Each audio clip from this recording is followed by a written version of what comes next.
नमस्कार दोस्तों, मैं डॉक्टर एन.के. उपाध्याय, फिजियोथेरेपिस्ट। आज मैं बात करूंगा अपर बैक रीजन के बारे में। अपर बैक रीजन होता कहाँ पे है, उसमें क्या प्रॉब्लम आती है, किन किन लोगों को ये प्रॉब्लम आती है और उसमें स्टिफनेस आने के बाद क्या क्या सिम्टम्स आते हैं और उस सिम्टम्स को एक्सरसाइज के द्वारा कैसे ठीक किया।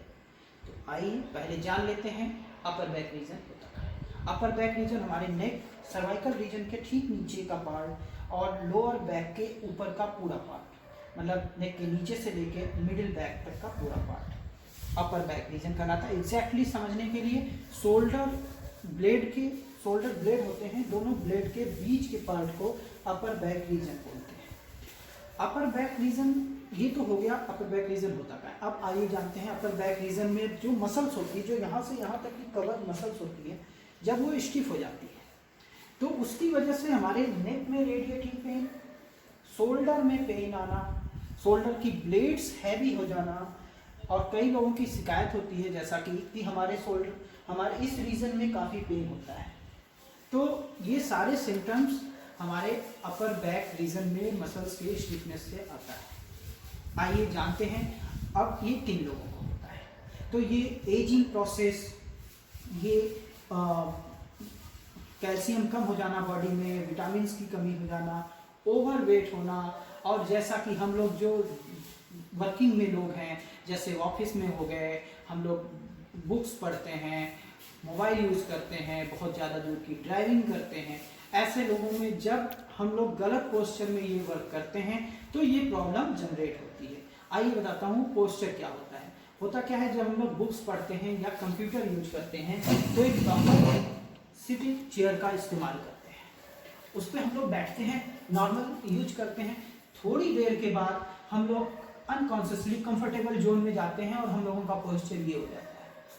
इसमें बॉडी तो रिलैक्स फील करती है, लेकिन जो हमारी स्पाइन का जो कर्व है उसका अपोजिट वर्क हो जाता है, जिसकी वजह से ये मसल्स स्टिफ हो जाती है। थोड़ी देर बाद हम लोग सीधे हो जाते हैं, लेकिन वो मसल्स अपनी जगह पे नहीं आती है। उसको आने के लिए कुछ सेकेंड्स का टाइम लगता है जो हम लोग नहीं देते, और यही में मसल्स इम्बैलेंस होता है अपर बैक रीजन का। ठीक है, बहुत ज़्यादा दूर जब ड्राइविंग करते हैं हम लोग ऐसे बैठ के कर रहे हैं, थोड़ी देर के बाद ऐसे हो गए, किताबें पढ़ रहे हैं ऐसे पढ़ रहे हैं रख के टेबल पे, थोड़ी देर के बाद ऐसे पढ़ने लगे। हम लोग अगर मोबाइल यूज कर रहे हैं, ऐसे यूज करने का जो तरीका है उसको ऐसे यूज करने लगे, तो ये सब हंच बैक हो जाता है और वो मसल स्टिफ हो जाती है। आइए अब जानते हैं क्या क्या एक्सरसाइज की जाए जिससे इस मसल्स को रिलैक्स किया जाए। इसमें कई एक्सरसाइजेस हैं, कुछ मोस्ट इम्पॉर्टेंट हैं, कुछ डेली रूटीन में करना है, कुछ रिलैक्स करती हैं, कुछ स्ट्रेचिंग होती है। तो मैं लास्ट में बताऊंगा सबसे मोस्ट इम्पॉर्टेंट चेयर पे बैठ के एक्सरसाइज। आइए पहले स्टैंडिंग पोस्चर में बताता हूँ। सबसे पहले आप ऐसे सरफेस का वॉल लीजिए, इस पर सीधा खड़े हो जाइए, सिर को लगा लीजिए, हाथ को अपनी बॉडी से थोड़ा दूर कर लीजिए और एल्बो को 90 डिग्री पे फ्लेक्स कर लीजिए और धीरे धीरे मूवमेंट करना है 10 रिपीटेशन 3 टाइम्स। आइए मैं करके दिखाता हूँ। 1 कंफर्टेबल पोज, 2 3 4 5 6 7। ऐसा आपको 10 टाइम्स करना है और इसके 3 रिपीटेशन होने चाहिए। तो ये वाली एक्सरसाइज 30 हो जाएगी।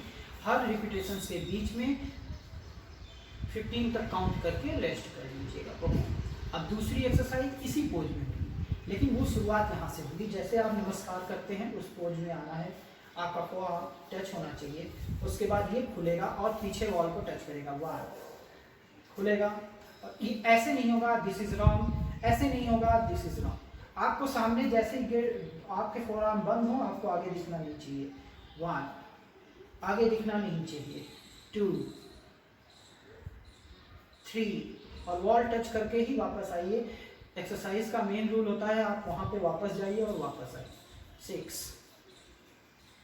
7। ओके, हर रिपीटेशन 10 के रिपीटेशन होंगे। 30 30 10 1 10 2 10 3। ओके, ऐसे ऐसे करना है। हर 10 के बीच में 15 काउंट करके रेस्ट करना है। ओके, आइए थर्ड एक्सरसाइज बताता हूं मैं। आप अपने नेक को सीधा सामने की तरफ रखिए, ना एक्सटेंशन में रखिए ना फ्लेक्शन में। ओके, उसके बाद ये जो रेडिएट होता है ना, लोग पेन बताते हैं कि नीचे से ऊपर आ रहा है, उनके लिए ये क्या होता है, इसमें नेक को सीधा सीधा रखिए, नेक को जिस तरफ नेक को रोटेट करेंगे उसके अपोजिट हैंड पीछे की तरफ जाएगा और ये नीचे स्पाइन को लॉक कर देगा और उस एरिया को लॉक कर देगा। उसके बाद आप नेक को अपोजिट रोटेट कीजिए और अपने साइड पॉकेट को देखिए। जैसे ही आप साइड पॉकेट को देखेंगे ये हाथ पीछे की तरफ से आएगा, ध्यान दीजिएगा, कान की तरफ से आएगा, साइड यहाँ से नहीं आएगा, यहाँ से आएगा, ठीक है। और इस कान के बैक पोर को पकड़ेगा और ऐसे आप साइड के पॉकेट को दिखाएगा। और ध्यान दीजिए ऐसा नहीं होना चाहिए, दिस इज रॉन्ग, केवल ऐसे होना चाहिए। और पॉकेट आपने देखा 1 2 3 4 5, रिलैक्स। Okay, then 1 2 3 4 5, relax.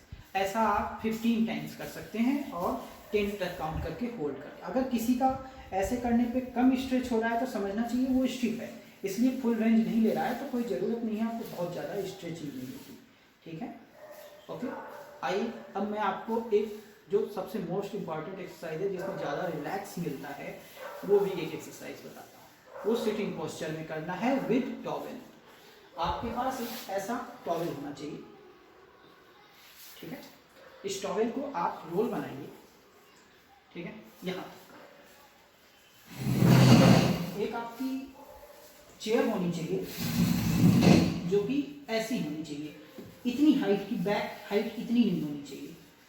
अभी पता चलता है आपको क्यों नहीं होनी चाहिए।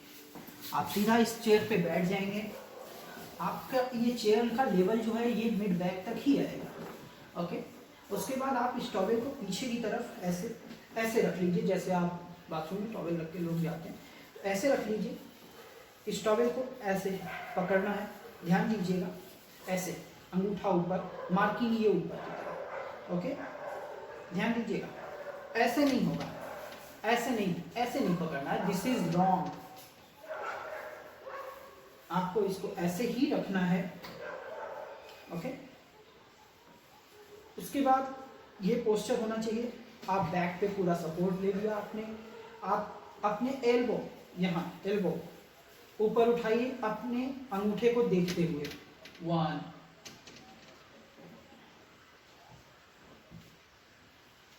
2 3। ओके, जितना उठा सकते हैं, इतना ना उठाएं कि बैक में पेन होने लगे, जितना आप कंफर्टेबल हो सकते हैं, ठीक है। इस टॉवेल को यहाँ, और ये टॉवेल ये ईयर के नीचे होना चाहिए, ना कि ईयर ढक जाए, ना कि ये ऐसे हो जाए, ये ईयर के पास होना चाहिए। ओके, 1, ओके 2, आप अपने अंगूठे को देखते हुए ऊपर की तरफ जाए, 3, ओके 4। ऐसा आप 10 के 3 से 4 रिपीटेशंस कर सकते हैं। हर 10 रिपीटेशंस के बाद 15 तक काउंट करना है, रेस्ट करना है, ठीक है दोस्तों। अब आप अच्छी तरह समझ गए होंगे कैसे अपर बैक को आप ठीक रख सकते हैं। Okay, be safe, keep exercises. Thank you.